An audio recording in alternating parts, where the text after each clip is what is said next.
Hello everybody, this video is another one of my middle game videos. This is from a game played at the end of 2014 against FM Macau Paterek, and it started with c4. c6 was now played, and I transposed into a rarely seen line with e4. This is let me get this right, the caro-kann pseudo-panov Botvinnik when white does not play d4. And after we exchange on d5, black could take with the queen, but then knight c3 would kick the queen around a bit.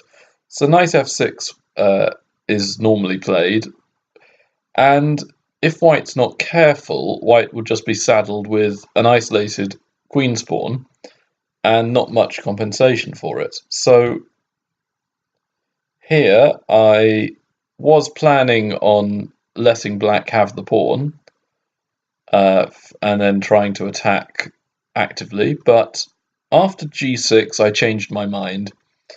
Bishop b5 check, bishop d7, and now I drop back to c4. So now the middle game sort of idea stemming from the opening is that white is a pawn up, but only temporarily. So what you want to do as white is you probably won't be able to hold on to the pawn forever, but you can make life very difficult for black because this pawn is a bit of a cramping influence and gives white the usual space advantage. And sometimes while black is trying to win the pawn back, you can create threats or maybe slightly mess with black's structure or get better pieces. In this game, a6 was played, and I played d3 to give myself light square control, b5, and bishop b3. So I've still got the pawn, that's quite nice. Bishop g7, knight f3, castles, castles. And the reason I played d3 is revealed after b4, which can be played. And so now I can go to e4. And after bishop b5, he's now got two pieces on my pawn.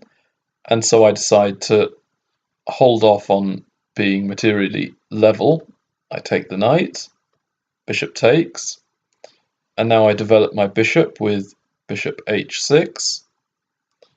And I don't really think black wants to take on b2 because that bishop is key to guarding his king side, and with the various exchanges that would happen, his king side could be very weak on the dark squares. So he plays rook e8 and queen d2. So now I'm hitting his b4 pawn. Knight d7 was played, and black's idea is to play knight b6, and then it will be practically impossible for me to keep my pawn advantage. So first I play bishop c4, and if he takes, I'll recapture, and my pawn structure will be repaired, and I'll be a solid pawn up. He doesn't, he plays knight b6. And here I now take the time to capture a pawn, and he captures my d5 pawn. So rather than just give up the pawn for material, what has actually happened is I've won a pawn by exchanging my very, very bad weak pawn on d5, which was probably going to drop off anyway, for his fairly useful pawn on b4. So after I drop back, I'm feeling very confident here. His only compensation is that my d3 pawn could be very weak, and he could possibly target it quite successfully. And my idea is just to continue developing with my rooks now. After bishop c6, first I just slightly dislodge his bishop. I know he doesn't want to capture, so his bishop will have to go somewhere less active. Bishop h8. Now rook c1, rook a c1. Queen b6. and now I have the time to push with d4. So again, now my queen's pawn is on a more active square. It's controlling more of the centre, and it's stopping him advancing on the king's side with e5, for example. So he plays rook a d8, and I advance with my pieces with nice e5, bishop c8, and can you see what black is threatening if it were black's move here?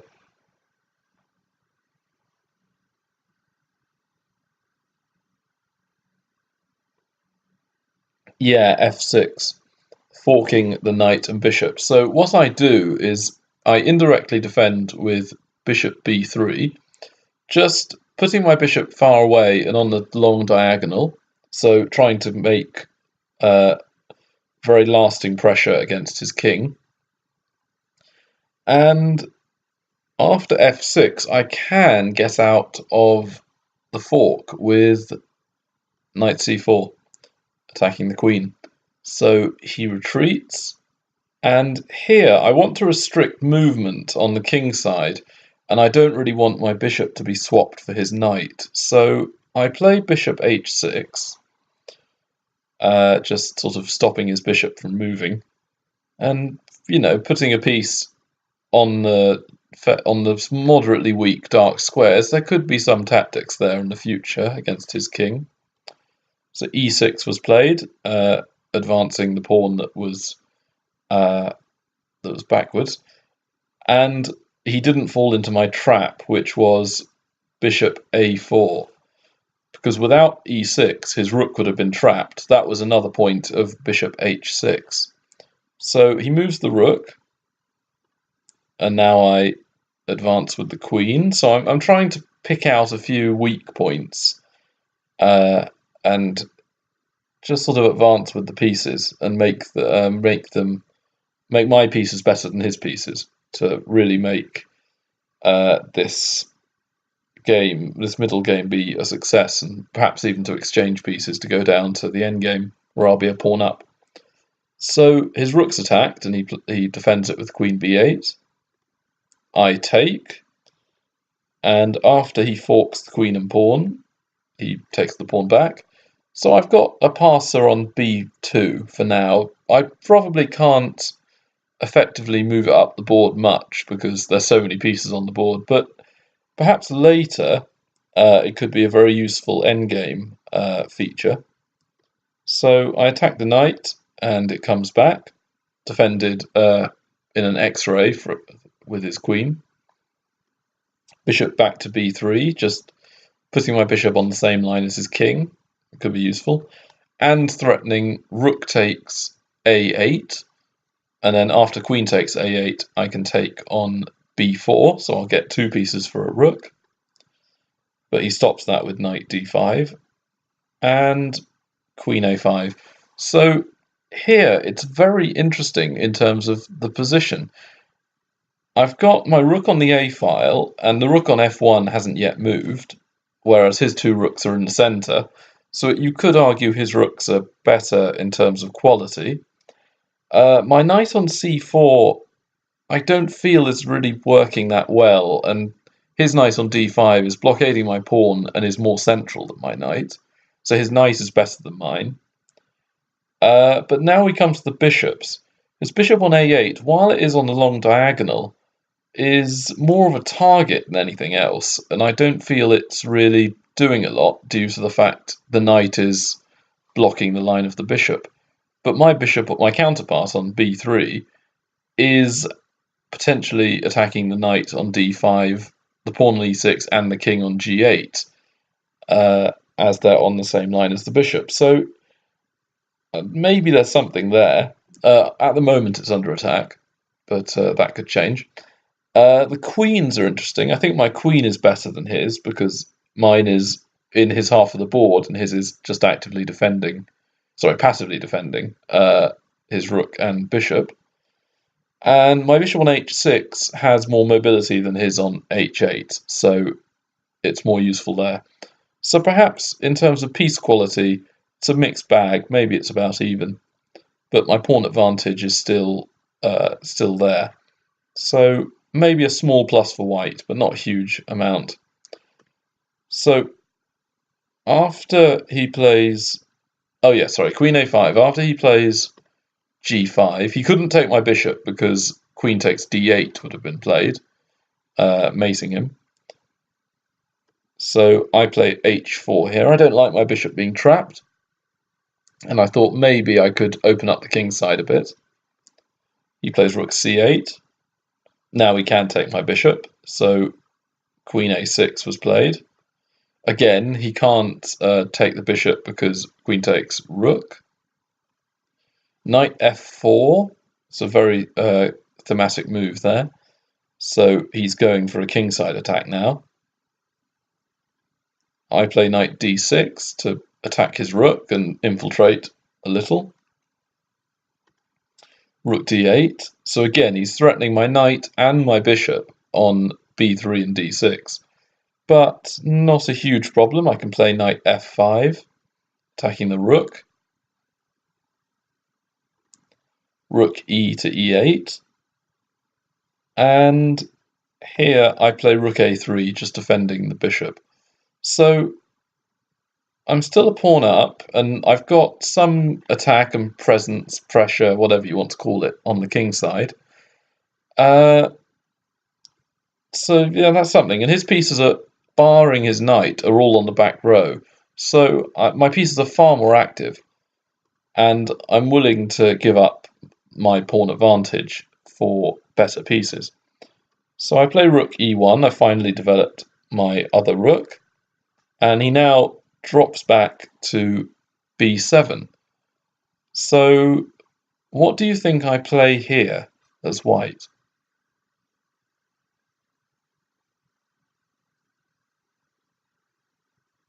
If you spotted it, fantastic. I love this move.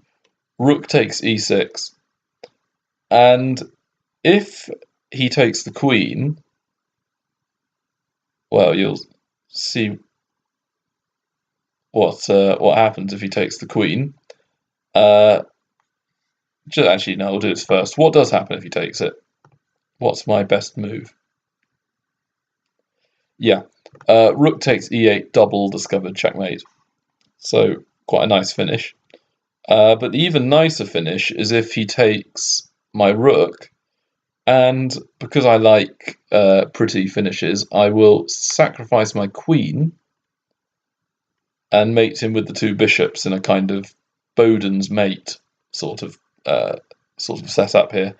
Two bishops crisscrossing to mate him. That doesn't happen though. He plays instead knight h3 check, which I had seen, king f1, and now he takes my queen with check. But again, not to worry, rook takes bishop check, and he has to return the queen. So after all that, I have won a pawn. So I'm back to being a pawn up, and he doesn't have much to show for it because his pieces are very, well, all his pieces are on the edge of the board, whereas mine are, well, only some of them are on the edge of the board. Mine are more active, they're still creating threats. So he plays rook d5, trying to swap off knights, and I pirouette with my knight around a bit.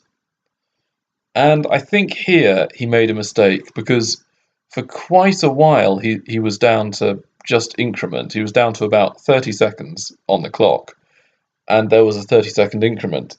So he was just surviving on a few seconds a move, and I still had over an hour, I think. So I hadn't used up as much time as him, and that allowed me to think more clearly. So when his rook was attacked, he played rook c8 instead of possibly rook b8, which would have kept the attack on my knight going. So I can just grab the knight on h3. And I'll show you the end of the game because there isn't much left. This is now approaching the end of the middle game. I've won material and am poised to win the game. He takes the pawn, and what I didn't really understand at this point, because I hadn't learned that as much as I know now, is that when you're materially ahead by, say, a piece, you don't want to swap too many pawns off, because if all the pawns vanished, it might be very hard for me to win with just, say, a rook and a bishop against a rook. So you want to keep at least a couple of pawns on so that you can make your piece count and get your pawn to the end of the board and then promote and win that way. So after rook g3 and g4, I was just on autopilot here with my moves. I didn't want to play anything too complicated, so I played f3, bishop e5, rook takes pawn check, and I swap off the rooks, but lose another pawn. And here I then started to realise it's going to be hard for me to win with just a knight. Even though it can be done, it won't be as easy as I thought it was. So I don't move up to exchange pawns just yet. I play knight d8, knight d6, rook d8, king e2, so I'm starting to activate the king. And even here, you could argue this is a late middle game or early end game, because the definitions of when it's an end game aren't exactly set in stone. So bishop e5, and I play knight f5, the thematic square for a knight to attack on the king's side. King f7, because he may as well use his king. It's not likely that I can mate him with just a rook, knight, and bishop. So rook to the 7th, check. King g6, rook back, check. King f7, and I advance with the king. He then stops me doing any more checks, and I advance more with the king. Bishop f6, and I decide that my bishop's done all it can there, so bishop e3 to reroute. Rook c7, and here I was very tempted to play rook a7, swapping off rooks, but then it occurred to me it was going to be so hard to win in this position, because I felt that he could quite easily even sacrifice his bishop for pawn. And while I was semi-confident that I could win with a bishop and knight against king, it wasn't really something I wanted to test in an over-the-board tournament game, which this was. And generally, one of my faults is that when I'm playing against a titled player, such as an FM, I can get a bit nervous and then, make mistakes, which hadn't really happened so far in this match, but I was nervous it was going to happen the longer the game went on. So instead I played check, and then came up with a nice move of knight e8 to swap off, because here, if he plays rook c4 check, I have king d5, and then even if he takes my pawn, I win a piece on f6. So I can win that. I can win with 2 extra pieces, and there being rooks on the board. So he has to take the knight as there's a fork, and then I can get the bishop. And one reason why bishops are seen to be better than knights is this sort of endgame. It's so much easier to use a bishop because it's very clearly defined where the bishop controls. One set of squares, the dark squares in this case, and you can quite easily coordinate your pieces around that sort of idea. But the knights are quite tricky pieces that hop around a lot, and it can be quite difficult to know where exactly to put your knights. So I was happy with this position. All I have to do now is just not swap off, but to win the pawn. And yeah, I'll show you the rest of this game, even though it's now the end game. I've got the rook on the f-file, so his king can't defend the pawn. I just need to reroute my king around and take the pawn on h7. So after rook b7, king g5, check, king h5, rook back, bishop g5, rook back, king h6, bishop back. Rook back. And here I saw that I'd have to win slowly, so I play rook f5, and he just shuffles the rook back and forth. Bishop f4, bishop e5, bishop g7. So now I'm blocking off the connection between rook and pawn, so I can win the pawn next move. But you have to keep yourself alert, because what would you play after rook a4? I really hope you didn't say g5, because if you did that, you'd be left with egg on your face, because checkmate. So I don't play that, fortunately. I play rook g5, king f7, king takes, rook c4, check. I just want to get the king away from my pawn. So here, check. I'm stopping him going anywhere near the pawn on the g file. Now I advance.